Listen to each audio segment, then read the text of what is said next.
Class 11 এর second সেমিস্টারের পরীক্ষা চলছে এবং কালকে তোমাদের রয়েছে বায়োলজি পরীক্ষা। হ্যাঁ, আমি জানি যাদের বোর্ডের রুলস অনুযায়ী পরীক্ষা হচ্ছে তাদের কালকে বায়োলজি পরীক্ষা রয়েছে, আর যেটা বেশিরভাগ স্কুলেই হচ্ছে। বেশ কিছু স্কুলে কিছুদিন পরে পরীক্ষা রয়েছে, আর দু একটা স্কুলে আগে পরীক্ষা অলরেডি হয়ে গেছে। আমি আজকে তোমাদেরকে বেশ কিছু সাজেশন দিতে চলেছি, মানে যে জায়গাগুলো তোমরা আজ কাল খুব ভালো করে পড়ে রাখবে সেই জায়গাগুলো তোমাদেরকে আমি বলে দেবো, এবং এই জায়গাগুলো পড়লেই এখান থেকে কোশ্চেন ঘুরিয়ে ফিরিয়ে আসবে। কিভাবে আসবে না আসবে সমস্ত কিছু বলে দেবো। ভিডিওটা প্রথম থেকে শেষ পর্যন্ত দেখবে। আরেকটা কথা বলে দেই প্রথমেই, তোমরা জানো তোমাদের স্কুল থেকে প্রশ্ন হয়, তো তোমরা আগের পরীক্ষাতে সেমিস্টার 1 এর পরীক্ষাতে অলরেডি বুঝে গেছো যে তোমাদের স্কুলে কেমন প্রশ্ন হয়, কঠিন সহজ ঘুরিয়ে না কেমন কি প্রশ্ন হয় সেটা তোমরা জানো, ঠিক আছে? তাহলে তোমরা সেই হিসাবে কোশ্চেনগুলোকে রেডি করো। আর অনেকের মনে আরেকটা প্রশ্ন আছে যেটা তোমরা প্রকাশ করতে পারছো না, সেটা হচ্ছে স্যার কিচ্ছু পড়িনি, বলে দিন কিছু প্রশ্ন যেটা আমি পাস করতে পারি। হ্যাঁ, অবশ্যই আমি বলে দেবো যে কোন চ্যাপ্টারগুলো পড়লে তুমি পাস হেসে খেলে করে যাবে। ওকে, তো চলো শুরু করা যাক। প্রথম চ্যাপ্টারে আসো সালোক সংশ্লেষ। সালোক সংশ্লেষ তোমরা জানো না, হয়তো অনেকে জানো না, হয়তো অনেকে জানো যে আমাদের টোটাল 35 নাম্বারের পরীক্ষা হবে, সেটা আমরা সবাই জানি। আমরা 35 নাম্বারের পরীক্ষা আমরা সেটা সবাই জানি, কিন্তু কিন্তু একটা টুইস্ট আছে। তুমি যদি প্রথম 3টা চ্যাপ্টার পড়ে যেতে পারো, তুমি যদি প্রথম থার্ড 3টা চ্যাপ্টার পড়ে যেতে পারো, প্ল্যান্ট ফিজিওলজি তুমি পড়ে যেতে পারো, তুমি এখানে 17 নাম্বারের উত্তর করে আসতে পারবে। এবং তুমি অ্যানিমেল ফিজিওলজি যদি পড়ে যাও, হিউম্যান ফিজিওলজি যদি পড়ে যাও, তুমি 18 নাম্বারের কোশ্চেনের উত্তর দিয়ে আসতে পারবে, ঠিক আছে? তাহলে তুমি ভাবো একবার, প্রথম 3টা চ্যাপ্টার যদি তুমি খুব ভালো করে পড়ে যাও, তুমি কিন্তু 17 নাম্বারের কোশ্চেন ওখান থেকেই পাবে। তারপরে সময় পেলে একটু অ্যানিমেল আমাদের হিউম্যান ফিজিওলজি দেখে যেও, ব্যাস পাস তুমি করতে বাধ্য। প্রথমেই আমি বলে দিলাম। এইবার এসো কি কি প্রশ্ন করব। প্রথমে সালোক সংশ্লেষ। স্যার সালোক সংশ্লেষে কি প্রশ্ন করব? সবার ফার্স্ট প্রশ্ন দেওয়া রয়েছে জেড স্কিম। জেড স্কিম দেখো এইভাবে প্রশ্ন আসবে তার কোনো মানে নেই, কোনো মানে নেই। এখান থেকে হয়তো তোমাকে জেড স্কিমটা পুরোপুরি ছবি তুলে দিল, এ বি সি ডি দিয়ে দিল, যে এ বি সি ডি কি 2 নাম্বার, এইভাবে প্রশ্ন আসতে পারে। তো জেড স্কিম যদি কেউ ভালো করে পড়ে যায় তাহলে সে তো করতে পারবেই, স্বাভাবিক জিনিস। তো খুব ভালো করে এটা করে যেও। জেড নকশাটি কিভাবে রেখচিত্রের মাধ্যমে দেখাতে বলেছে। নেক্সট, হিল বিক্রিয়া বলতে কি বোঝো? খুব প্রশ্নটা আসে পরীক্ষায়, খুব ভালো করে পড়বে। আচ্ছা, আবর্তকার অনাবর্তকার ফটোফসফোরাইলেশনের পার্থক্য খুব ভালো করে পড়বে। আমি যে প্রশ্নগুলো দিচ্ছি এই প্রশ্নগুলোই তোমাদের ঘুরিয়ে ফিরিয়ে দেয় সাধারণত, তো এই প্রশ্নগুলো তুমি না দেখে যাবে না, আমি বলে দিচ্ছি এই প্রশ্নগুলো তুমি না দেখে যাবে না।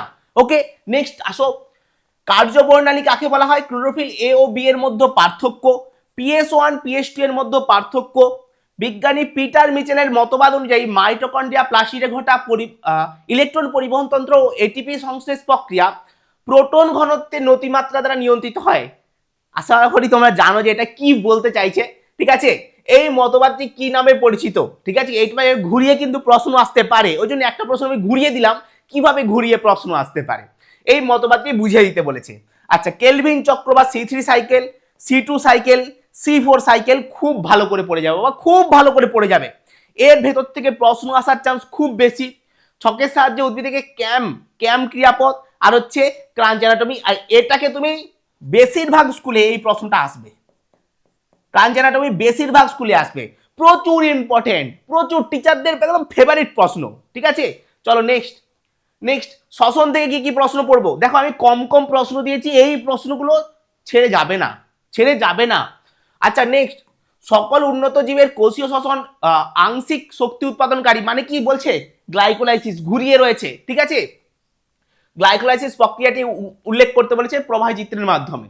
শব্দচক্রের মাধ্যমে ক্রেবস চক্র খুব ভালো করে করবে। আচ্ছা, ক্রেবস চক্র তোমাদেরকে একটা কথা বলি, এই যে গ্লাইকোলাইসিস বলো ক্রেবস চক্র বলো, তোমরা যারা পারছো না বই খুলে দেখছো ওরে বাবা এত বড় ছক কি করে করব, চুপচাপ আমার কথাটা শোনো, ক্লাস 9 এর বইটা খুলবে, তোমাদের 9 এর বইটা, এখনের 9 এর বইটা না, তোমাদের 9 এর বইটা খুলবে, দেখতে পাবে তোমাদের ক্রেবস চক্রের ছবি আছে, ঠিক আছে?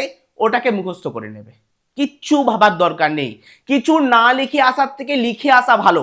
আমি জানি এক রাতে এই এত বড় ছবিটা মুখস্থ করা সম্ভব নয়, যদি সম্ভব হয় তাহলে খুব ভালো, যদি না সম্ভব হয় চুপচাপ ক্লাস 9 বই থেকে মুখস্থ করে নেবে। ঠিক আছে, বুঝতে পেরেছো? এসো নেক্সট। সবাত শ্বসন অপেক্ষা অবাত শ্বসনে উৎপন্ন শক্তির পরিমাণ কম হয় কেন? দুটো শক্তির তোমাকে হিসাব দেখাতে হবে। পেশি ক্লান্তি খুব গুরুত্বপূর্ণ, কিভাবে দূরীকরণ ঘটে, ল্যাকটিক অ্যাসিড সন্ধান ও কোহল সন্ধান কি, কেপস চক্রকে অ্যাম্ফিবলিক পথ বলা হয় কেন? খুব গুরুত্বপূর্ণ। ফ্যাটের আরকিউ মান গুরুত্বপূর্ণ খুবই। আচ্ছা, ইটিএস এর তাৎপর্য, ইলেকট্রন পরিবহন তন্ত্রে এটিপি সিনথেসের ভূমিকা। আচ্ছা নেক্সট, ইলেকট্রন পরিবহন শৃঙ্খলে মূল উপাদানগুলি ক্রমানুসারে লিখতে বলছে, এটা অনেক সময় দেয়, যদি একটু ঘুরিয়ে ফিরিয়ে প্রশ্ন করে এই প্রশ্নটা দেয়। ঠিক আছে, ইটিএস পদ্ধতিতে অক্সিজেনের ভূমিকা, অ্যাকচুয়ালি ইটিএসটা পুরোটাই গুরুত্বপূর্ণ, পুরোটাই গুরুত্বপূর্ণ। এটা তুমি 9 বইয়ে পাবে না, তোমাদের বই থেকেই করতে হবে। শ্বসন অনুপাত কিভাবে নির্ণয় করা হয়? শ্বসন অনুপাত বা আরকিউ এর মান কত? আচ্ছা, গ্লুকোজের ক্ষেত্রে, গ্লুকোজ আর ফ্যাটের ক্ষেত্রেই হবে। ঠিক আছে, এই দুটো করলেই হবে। এর 3টি গুরুত্ব লেখো, তোমাদের বইতে অনেক রয়েছে। সবাত শ্বসনে এটিপি উৎপাদনের হিসাব খুব ভালো করে করবে, খুব ভালো করে করবে, এখান থেকে কিন্তু অনেক স্কুলে প্রশ্ন আসবে এই হিসাবটা থেকে। ওকে, নেক্সট হচ্ছে আমাদের লেখচিত্রের সাহায্যে বৃদ্ধির দশাগুলি খুব গুরুত্বপূর্ণ। বৃদ্ধি পরিস্ফুটনের পার্থক্য, বিভেদন, এই প্রশ্নটা একদম চরম ইম্পর্টেন্ট, প্রচুর স্কুলে আসবে। বিভেদন, বিপরীত বিভেদন, পুনর্বিভাজন খুব ভালো করে পড়বে, ইংরেজি টার্মে আসতে পারে, বাংলা টার্মে আসতে পারে। আচ্ছা, উদ্ভিদ হরমোনগুলির শারীরবৃত্তীয় কাজগুলি উল্লেখ করতে বলেছে। জরায়ুজ অঙ্কুরোদ্গম বলতে কি বোঝো? দীর্ঘদ্বি বা হ্রস্বদ্বিবার মধ্যে পার্থক্য। প্রকল্পিত উদ্ভিদ হরমোন কাকে বলে? উদাহরণ। আচ্ছা, আলোক পর্যাবৃত্তি বলতে কি বোঝো? আলোক পর্যাবৃত্তি অনুসারে উদ্ভিদের শ্রেণীবিভাগ কিভাবে নিয়ন্ত্রিত হয়? আলোক পর্যাবৃত্তি। এই যে উদ্ভিদ হরমোনের যে ভূমিকাটা না, প্রত্যেকটা হরমোনের ভূমিকা করে যেতে হবে, যে কোনো একটা দিতে পারে, এরকম ব্যাপার নেই এটা দেবে ওটা দেবে, এরকম ব্যাপারটা নেই। ওকে, নেক্সট আসো, রিজমন্ড লাং এফেক্ট ভালো করে করবে। প্রদত্ত উদ্ভিদ হরমোনগুলি বিপরীতধর্মী কাজ, অক্সিন সাইটোকাইনিন কিভাবে বিপরীতধর্মী কাজ করে, আর জিববেরেলিক অ্যাসিড আর অ্যাবসিসিক অ্যাসিড কিভাবে কাজ করে। নেক্সট, উদ্ভিদের কোন হরমোনকে ট্রেস হরমোন বলা হয় এবং কেন? খুব গুরুত্বপূর্ণ। দেখো, এই যে এখানে 10টা কোশ্চেন আছে, এখানে 10টা কোশ্চেন আছে, এখানে আমার 11টা কোশ্চেন আছে, মানে এই 31টা কোশ্চেন করলে তুমি 17 নাম্বারের উত্তর পেয়ে যাবে। ঠিক আছে, 17 নাম্বারের প্রশ্ন তুমি ওখানে পেয়ে যাবে। তো আশা করি বুঝে গেছো কিভাবে কি করতে হবে না হবে। চলো নেক্সট আমরা কি কি প্রশ্ন করব সেটা দেখো, হিউম্যান ফিজিওলজি থেকে কি কি প্রশ্ন করব। ওকে, নেক্সট, কাইলোমাইক্রন মাইসেলি খুব ভালো করে করবে। পাকস্থলীতে কোন কোষগুলি থেকে কি কি পদার্থ খরিত হয়? আচ্ছা, কিছু কোষ দেওয়া আছে, কি কি পদার্থ খরিত হয় সেটা লিখতে হবে। কার্বোহাইড্রেট এবং প্রোটিনের পরিপাক পদ্ধতি খুব গুরুত্বপূর্ণ। পৌষ্টিকতন্ত্রের কোন অংশে ব্রুনারের গ্রন্থি প্রচুর ইম্পর্টেন্ট। ক্রিপস অফ লিভার কোন খুব বেশি গুরুত্বপূর্ণ। ক্ষুদ্রান্তের কাজ, পিত্তের কাজ খুব ভালো করে পড়বে। পিত্তে কোনো উৎসেচক না থাকা সত্ত্বেও একে কেন মানে একে এখানে কেন ফেলা হয়েছে? ঠিক আছে, এটা পরে পরীক্ষায় প্রচুর। ওকে, নেক্সট ভিলি এবং ল্যাকটিয়াল কি কাজ লেখো। আচ্ছা, মানব পৌষ্টিকতন্ত্রে প্রোটিনের সম্পূর্ণ পরিপাক পদ্ধতি খুব বেশি গুরুত্বপূর্ণ। আন্তরিক রসের বিভিন্ন খাদ্যের পরিপাক পদ্ধতি আলোচনা করতে বলছে। মেরাসমাস আর কোয়াশিওকর খুব ভালো করে রাখবে, আসার চান্স রয়েছে। ক্ষুদ্রান্তে ফ্যাটের শোষণ পদ্ধতি, আর শোষণ পদ্ধতি একটাই শোষণ পদ্ধতি করবে, ফ্যাটের শোষণ পদ্ধতি। ওকে, চলো নেক্সট হচ্ছে আমাদের শ্বাসকার্য এবং গ্যাসের আদান প্রদান। ক্লোরাইড শিফট বা হ্যামবার্গার ঘটনা খুব ভালো করে করবে, বোর আর হ্যালডেন এফেক্ট। আচ্ছা, মানব রক্তে O2 CO2 পরিবহন পদ্ধতি, CO2টা খুব ভালো করে রাখবে, O2 না করলেও হবে, CO2 খুব ভালো করে রাখবে, প্রচুর স্কুলে আসে। ঠিক আছে, কোন যন্ত্রের সাহায্যে ফুসফুসের বায়ুর পরিমাপ করা হয়? এটা তো 1 নম্বরের কোশ্চেন। এবার তোমরা বলবে স্যার 5 নম্বরের কোশ্চেন কোথায়? এর ভেতরেই দেওয়া আছে বাবা। 5 নম্বরের কোশ্চেন পুরোপুরি 5 হিসাবেও আসতে পারে, 3+2 হিসাবেও মেনলি আসে 3+2 হিসাবে। তো এখানে 2-3 নম্বরের কোশ্চেন সব থেকে বেশি রয়েছে। ওকে, যেগুলো 5 নাম্বার হিসাবে আছে সেগুলো 5 হিসাবে দেওয়া রয়েছে। ওকে, নেক্সট আসো, কোন যন্ত্রের সাহায্যে এটা হয়ে গেছে? আচ্ছা, এই জিনিসটা বাবু খুব বেশি গুরুত্বপূর্ণ। নিষ্ক্রিয় বায়ু, ডেড স্পেস ভলিউম কি খুব গুরুত্বপূর্ণ। একটি পেশাগত ফুসফুসের রোগের নাম, এটা তো রয়েছেই। এমফাইসিমা রোগের কারণ লক্ষণ প্রতিকার খুব গুরুত্বপূর্ণ। আচ্ছা, শ্বাসক্রিয়ার সঙ্গে দুটি যুক্ত পেশির নাম, শ্বাসক্রিয়ায় পেশির ভূমিকা। ঠিক আছে, আচ্ছা, অবশিষ্ট বায়ু। আচ্ছা, এখানে প্রত্যেকটা বায়ুর ভলিউম প্রচুর ভালো করে রাখবে। ঠিক আছে, বায়ুর ভলিউমগুলো খুব ভালো করে রাখবে। ওকে, আরভি, টিভি, তারপরে আমাদের ভাইরাল ক্যাপাসিটি ভিসি, হ্যাঁ খুব ভালো করে রাখবে। মোট বায়ুর ধারকত্ব, হ্যাঁ খুব খুব এগুলো প্রচুর ইম্পর্টেন্ট। পর্বত পীড়া আর অক্সিজেন বিয়োজন লেখচিত্র, এটাও গুরুত্বপূর্ণ, খুব গুরুত্বপূর্ণ। দেখো এগুলো যারা আমার কাছে 11-এ পড়তো তাদেরকে কিন্তু আমি এই প্রশ্নগুলো আগেই করিয়ে দিয়েছি, আগেই করিয়ে রেখেছি, তো তাদের কোনো সমস্যা হওয়ার কথা না। তোমরা যারা পড়ো না আমার কাছে, তোমরা চুপচাপ বাবু এগুলো করে যাও, চুপচাপ করে যাও, একদম ভাববে না। এই প্রশ্নগুলো ওদেরকে আমি প্রথম থেকে করিয়ে আসছি, ওকে। এই প্রশ্নগুলোর উত্তর আমি লিখে দিয়ে দিয়েছি ওদেরকে, যে তোমরা বাবা এগুলো পড়ো খুব ভালো করে। প্রথমত আমি কনসেপ্ট ক্লিয়ার করেছি, দ্বিতীয়ত এই উত্তরগুলো লিখে দিয়ে দিয়েছি। তো কোনোভাবেই ওদের ওই রাস্তা থেকে পিছল হয়ে যাওয়ার কোনো উপায় নেই, ঠিক আছে। ওরা ভালো নাম্বার পাবেই, যারা অবশ্যই পড়েছে তারা ভালো পাবে, যারা আমার কথা শুনেছে তারা ভালো নাম্বার পাবে, ওকে। তোমরাও শোনো, তোমরা একদিনেও অনেকটা ডেভেলপ করতে পারবে। আমি বলবো না যে একদিনে তুমি 35-এ 35 পেয়ে যাবে, না আমি বলবো না, সম্ভব না। কিন্তু তুমি যেখানে ছিলে তুমি নিজেই বুঝতে পারবে তার থেকে কিছুটা উঁচুতে তুমি উঠেছো, ওকে। চলো নেক্সট আসো। হ্যাঁ এগুলো প্রত্যেকটা কিন্তু খুব গুরুত্বপূর্ণ, যেটা আমি বললাম, ঠিক আছে। খুব ভালো করে রাখো, আর স্ক্রিনশট নিতে যাও, যেগুলোকে বলা হয়ে যাচ্ছে সেগুলোকে তুমি স্ক্রিনশট নিয়ে যাবে, ঠিক আছে। সেগুলোকে তুমি স্ক্রিনশট নিতে যাও। নেক্সট, দেহ তরল এবং সংবহন থেকে স্যার কি করব? শ্বেত রক্তকণিকার প্রকারভেদ, ফ্যাগোসাইটোসিস, শ্বেত রক্তকণিকা ফ্যাগোসাইটোসিস করে, এরকম শ্বেত রক্তকণিকার নাম। আচ্ছা, মানব হৃৎপিণ্ডে জাংশনাল টিস্যুগুলোর নাম, অবস্থান, খুব গুরুত্বপূর্ণ বাবা। এরকম করে বলবে না, বলবে যে এভি নোড কোথায় থাকে, কাজ লেখো, ঠিক আছে। এইভাবে প্রশ্ন আসবে। রক্তের শ্রেণীবিভাগের দুটি তাৎপর্য, এটা হচ্ছে এই ক্লাস 9 থেকে পড়ে এসছো। সিরাম এবং প্লাজমার মধ্যে পার্থক্য, লসিকার দুটি প্রধান কাজ, প্রথম এবং দ্বিতীয় হৃদস্পন্দনের কারণ, প্রচুর ইম্পর্টেন্ট। আচ্ছা, হার্ট উৎপাদন বা কার্ডিয়াক আউটপুট বলতে কি বোঝো? এনজাইম, বাবা এটা বিশাল ইম্পর্টেন্ট কোশ্চেন। অ্যাঞ্জাইনা পেক্টোরিস কাকে বলা হয়? অ্যাথেরোস্ক্লেরোসিস, খুব ভালো করে করবে। আচ্ছা, নেক্সট হচ্ছে আরএইচ ফ্যাক্টর কি, আরএইচ ফ্যাক্টরের গুরুত্ব। আচ্ছা নেক্সট আসো, রক্তসঞ্চালনের ধাপ প্রচুর ভালো করে পড়বে, প্রচুর স্কুলে আসবে, ঠিক আছে। তোমাদের বইটা যদি না করতে পারো ক্লাস 9-এর বই থেকে করবে, তবে করে যাবে, প্রচুর ইম্পর্টেন্ট প্রশ্ন। আচ্ছা, রক্তসঞ্চালনে ত্বরান্বিত এবং বিলম্বিত করে এরকম শর্তের নাম। ইসিজি কি? ইসিজি থেকে প্রচুর আসে, যে কোশ্চেনটা আছে কিউআরএস কমপ্লেক্স, প্রচুর আসে। এই কমপ্লেক্সের গুরুত্ব তোমাকে এরকম প্রশ্ন দেবে না, ইসিজির একটা ছবি দিয়ে দেবে, কিউআরএস এই কমপ্লেক্সটার গুরুত্ব লেখো। এটা কি, কিসের ছবি এটা, এই কমপ্লেক্সটার কিউআরএস কিসের গুরুত্ব লেখো, কিউআরএস কি এর গুরুত্ব লেখো, এই টাইপের প্রশ্ন দেবে, ওকে। পি তরঙ্গ টি তরঙ্গ আসে। নেক্সট, হৃদচক্র, প্রচুর ইম্পর্টেন্ট। হৃদচক্রের সংজ্ঞা, ফিকের মূলনীতি, এটাও আসবে প্রচুর, এটাকেও তুমি স্টার দিয়ে রাখো। ফিকের মূলনীতি, এই যে এখান থেকে হার্ট উৎপাদন কিভাবে পরিমাপ করা হয়। আচ্ছা, হৃদ কার্যকারিতা নিয়ন্ত্রণে স্নায়ুতন্ত্রের ভূমিকা, ওকে ডান। লাস্টেরটা তুমি নাও করতে পারো, কিন্তু এইগুলো তোমাকে করতেই হবে। এসো নেক্সট হচ্ছে অ্যামিনোটেলিজম, ইউরোটেলিজম, ইউরিকোটেলিজমের 3টি পার্থক্য। নেফ্রনের রক্ত সরবরাহকারী অন্তর্মুখী এবং এটা কিন্তু 2 নম্বরের একটা কোশ্চেন, ভালো কোশ্চেন, ওকে। আর এটাও আসে পরীক্ষাতে, হ্যাঁ। নেফ্রনের পরাসংবর্তনালিকা, নিকটবর্তী সংবর্তনালিকা এবং দূরত্ব, আচ্ছা পরসংবর্তনালিকা বা আছে, ঠিক আছে তাহলে। এবং দূরসংবর্তনালিকার কাজ কি, ওকে। পিসিটি এবং ডিসিটির কাজ জানতে চেয়েছে। বৃক্কের জলের পুনঃশোষণ কিভাবে হয়? মূত্রের কোন 4টি, এটা ভাবু চরম ইম্পর্টেন্ট কোশ্চেন। দেখো তোমাদের বইয়ে মানে প্রচুর প্রশ্ন হয়, তোমাদের একটা চ্যাপ্টারে প্রচুর প্রশ্ন হয়, সেখান থেকে হয়তো 2 নাম্বার আসবে, 3 নাম্বার আসবে কোনো চ্যাপ্টার থেকে। তো এগুলো করলেই এসে যাবে সাধারণত, এখান থেকেই ঘুরিয়ে ফিরিয়ে প্রশ্নগুলো হয়, ওকে। চলো নেক্সট আসো, রেচনে যকৃতের ভূমিকা, খুব ভালো করে করবে। ইউরিমিয়া কি, এই রোগ কেন ঘটে? নেফ্রাইটিস কি, এখানে প্রত্যেকটা রোগ খুব গুরুত্বপূর্ণ। দেখো কিছু রোগ দেওয়া রয়েছে, রোগগুলো খুব খুব খুব গুরুত্বপূর্ণ, আমি বলে দিচ্ছি কিন্তু। নেক্সট, কৃত্রিম বৃক্ক, প্রচুর ভালো করে পড়ে যাবে। মূত্র প্রস্তুতির পদ্ধতি, এটা করলেই সমস্ত কিছু পড়া হয়ে যাবে, এটা খুব ভালো করে করবে। আর অনেক সময় এটা 5 নাম্বারে দিয়ে দেয়, ঠিক আছে, 5 নাম্বারে দিয়ে দেয়, অনেক সময় 3 নাম্বারেও দেয়, তো এটা করে যাবে। বৃক্কের কার্যকলাপ নিয়ন্ত্রণে রেনিন, আচ্ছা রাস সিস্টেমের ভূমিকা, আর এএস আর হচ্ছে এএনএফ এর ভূমিকা খুব ভালো করে করবে।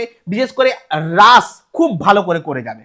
ওকে, গ্লোমেরুলাস ফিল্টারেশন রেট, জিএফআর কি, এর পক্ষে আর বিপক্ষে কি কি শক্তি কাজ করে, ঠিক আছে, কে সাহায্য করে, কে একে বাধা দেয়, আর ওভারঅল মানে কি হচ্ছে, কত, হ্যাঁ এই যে তাদের মান কত, আর ওভারঅল যে চাপটা সেটা তোমাকে বলতে হবে, 10 মিলিমিটার যে কিভাবে হচ্ছে সেটা তোমাকে ওখানে বলতে হবে। ওকে, বৃক্কের কাজে জেজি এর ভূমিকা, জাক্সটা গ্লোমেরুলার অ্যাপারেটাসের ভূমিকা, আর হচ্ছে কাউন্টার কারেন্ট মেকানিজমটা একবার দেখে যাবে। এটা সাধারণত পুরোপুরি বড়ভাবে আসে না, আসলে 5 নম্বরের দেবে কিংবা 3 নম্বরের দিতে পারে, কিন্তু সাধারণত এইভাবে আসে না, ঘুরিয়ে প্রশ্ন করে ওখান থেকে, ঠিক আছে, ঘুরিয়ে প্রশ্ন করে। ওকে, বলবে যে হেনরি লুপের কোন সাইডে কি শোষণ হচ্ছে, কোথায় NaCl কোথায় জল, কেন হচ্ছে, তার মানে তোমাকে অ্যাকচুয়ালি কাউন্টার কারেন্ট মেকানিজমটা বলতে বলেছে। ওকে, নেক্সট স্যার চলন গমন থেকে কি করব, একটি মায়োফাইব্রিনের চিত্রসহ গঠন, এটা পড়বে না, এই প্রশ্নটা আসবে না, কিন্তু এখান থেকে 2 মার্কস বলবে, ঠিক আছে, 2 মার্কসের বলবে জেড ব্যান্ড কি, হ্যাঁ জেড লাইন কি, তারপরে এখান থেকে ছোট ছোট প্রশ্ন আসবে, ঠিক আছে, 2 নম্বরের প্রশ্ন আসবে। আচ্ছা নেক্সট, পেশি সংকোচনের কৌশল সংক্রান্ত স্লাইডিং ফিলামেন্ট থিওরি প্রচুর ইম্পর্টেন্ট, খুব ভালো করে করে যাবে sliding filament theory. All or নান প্রচুর ইম্পর্টেন্ট। নিসার কাল বলতে কি বোঝো, কোন পেশি নিসার কাল সব থেকে দীর্ঘ, ঠিক আছে, এটা তো 2 নম্বরের কোশ্চেন একটা। গেটে বাত, গাউট, আর্থ্রাইটিস, অ্যাকচুয়ালি গাউটটা আর্থ্রাইটিসের একটা ভাগ, কিন্তু গাউট আলাদা হিসাবেও আসে। ওকে, অস্টিওপেরেসিস, অস্টিও আর্থ্রাইটিসের পার্থক্য লিখতে বলেছে। ওকে, আচ্ছা আচ্ছা এটা পার্থক্যটা লিখতে বলেছে, ঠিক আছে, এটা হচ্ছে আলাদা প্রশ্ন, হ্যাঁ এটা আলাদা প্রশ্ন। ওকে চলো নেক্সট, মাসকুলার ডিস্ট্রফি এবং মাইস্থেনিয়া গ্রেভিস, এটা চরম ইম্পর্টেন্ট, এটা চরম ইম্পর্টেন্ট, মাসকুলার ডিস্ট্রফি এবং মাইস্থেনিয়া গ্রেভিস। মরণ সংকোচন কি, ওকে খুব ভালো করে করবে। সাইনোভিয়াল অস্থিসন্ধির চিত্র প্রচুর ইম্পর্টেন্ট, খুব ভালো করে করবে। আর লিগামেন্ট আর টেন্ডনের ভূমিকা, দেখো আমি যে প্রশ্নগুলো দিয়েছি বেশিরভাগটাই ইম্পর্টেন্ট বেশি, হ্যাঁ।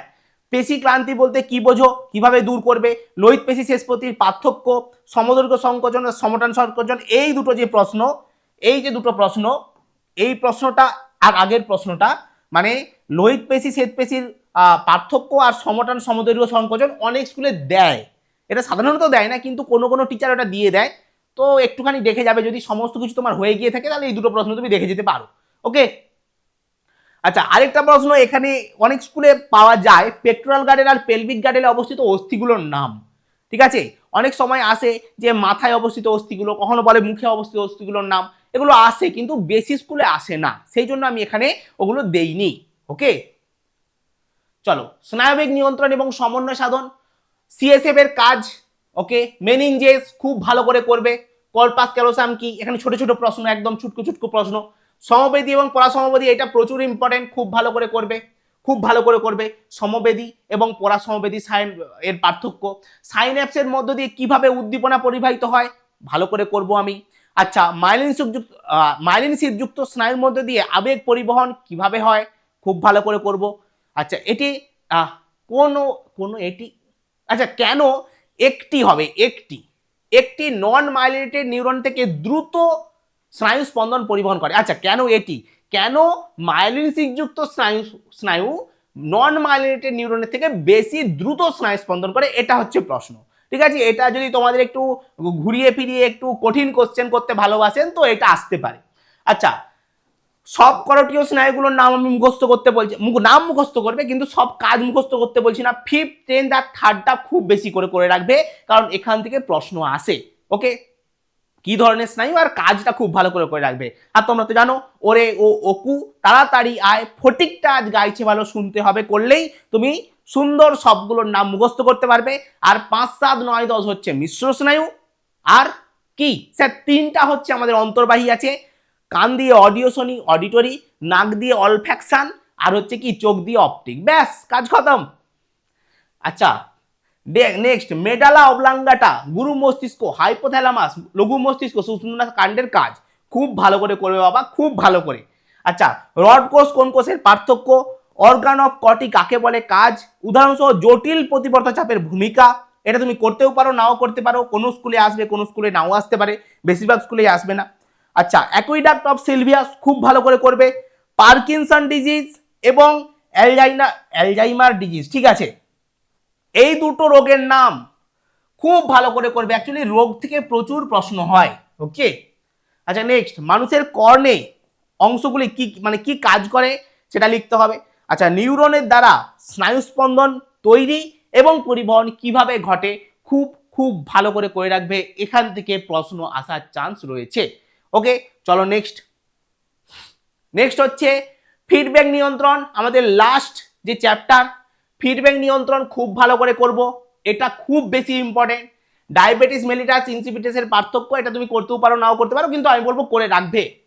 আচ্ছা, অ্যাড্রিনালিন, ইনসুলিন, আচ্ছা মেলাটোনিন, অক্সিটোসিন, এডিএইচ, জিএইচ এর উৎস কাজ। ওকে, নিউরো হরমোন কি, উদাহরণ করবে খুব ভালো করে। আচ্ছা, স্টেরয়েড হরমোনের কার্যপদ্ধতি কিভাবে কাজ করে, আর এখানে তুমি এই দ্বিতীয় বার্তবটা খুব ভালো করে রাখবে। আচ্ছা, ওটা দিয়েছি। আর কি কি আছে এখানে, আছে কি কি রোগ, দেখো এখানে বেশ কিছু রোগ দেওয়া আছে, এখান থেকে আসার চান্স প্রচুর বেশি প্রচুর বেশি প্রচুর বেশি, তো এই রোগগুলো খুব ভালো করে রাখবে। আচ্ছা নেক্সট, রক্তে ক্যালসিয়াম আয়ন কিভাবে সাম্যাবস্থা বজায় থাকে, খুব ইম্পর্টেন্ট। অমরা, এটা স্টার দিয়ে রাখো, প্রচুর স্কুলে আসবে। অমরা থেকে ক্ষরিত হরমোনের নাম এবং কাজ। আচ্ছা, পাগন্ত্রী হরমোন মোটামুটি ইম্পর্টেন্ট, যদি একটু কঠিন কোশ্চেন করে তো আসে। এই হরমোনগুলি কোন কোন কোষ থেকে ক্ষরিত হয় তাদের নাম লিখতে বলেছে। কোন হরমোনকে বায়োলজিক্যাল ক্লক বলা হয় এবং কেন বলা হয়, ব্যাস। এই প্রশ্নগুলো যদি তুমি খুব ভালো করে রাখতে পারো, এই প্রশ্নগুলো যদি তুমি খুব ভালো করে রাখতে পারো, তাহলে আশা করা যায় যে তোমার এখান থেকেই প্রশ্ন আসবে। আর দেরি করো না, চুপচাপ পড়তে বসো এবং এই প্রশ্নগুলো তুমি যেভাবে বললাম প্রথম 3টে চ্যাপ্টার সবার আগে তুমি রেডি করো, তারপরে তুমি যদি পারো এই প্রশ্নগুলো এক এক করে রেডি করতে থাকো। ঠিক আছে, চলো টাটা, আজকের ক্লাসে দেখা হচ্ছে তোমাদের সাথে নেক্সট ক্লাসে। আর যারা ভাবছো যে স্যার আমি সেমিস্টার 3তে আপনার কাছে পড়বো, তাদের সবাইকে ওয়েলকাম। তোমাদের জন্য ব্যাচ অলরেডি আমাদের অ্যাপে রয়েছে, তুমি সেখান থেকে ব্যাচ নিয়ে নিতে পারো। ব্যাচে কি আছে না আছে তার একটা ভিডিও তোমাদের পরীক্ষা শেষে আমি অবশ্যই দিয়ে দেবো। ওকে, চলো টাটা, সবাই খুব ভালো করে পরীক্ষা দেবে, চলো টাটা।